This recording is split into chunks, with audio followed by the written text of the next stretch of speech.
আসমান বলে ও মাওলা তারা তো গুনাহ করতেই আছে তুমি আযাব দিচ্ছ না কেন?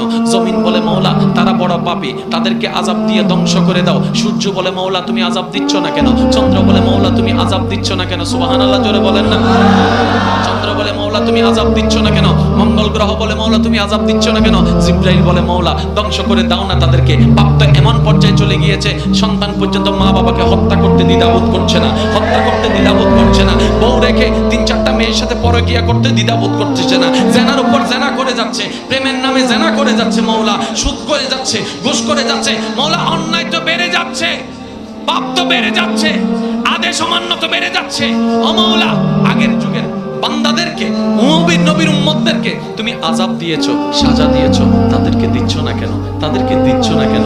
আসমানের প্রশ্ন, জমিনের প্রশ্ন, সূর্যের প্রশ্ন, চন্দ্রের প্রশ্ন, জিবরাইলের প্রশ্ন, ইসরাফিলের প্রশ্ন, মিকাইলের প্রশ্ন, আজরাইলের প্রশ্ন, জমিনের প্রশ্ন, সাগরের প্রশ্ন, পানির প্রশ্ন, হাওয়ার প্রশ্ন, মেঘের প্রশ্ন।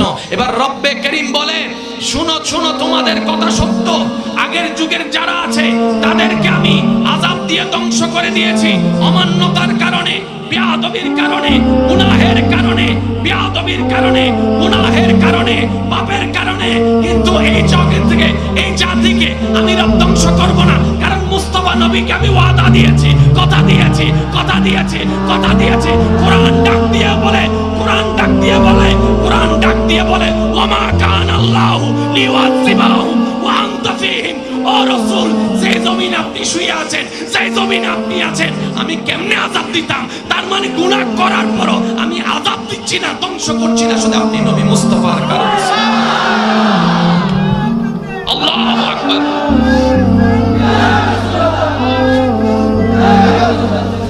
আওয়াজ একবার বলেন না সুবহানাল্লাহ। তাহলে আপনি আমি এত অন্যায় করার কারণও আল্লাহর গজব থেকে যে বেঁচে আছি সেটাও নবী রাহমাতুল লিল আলামিন।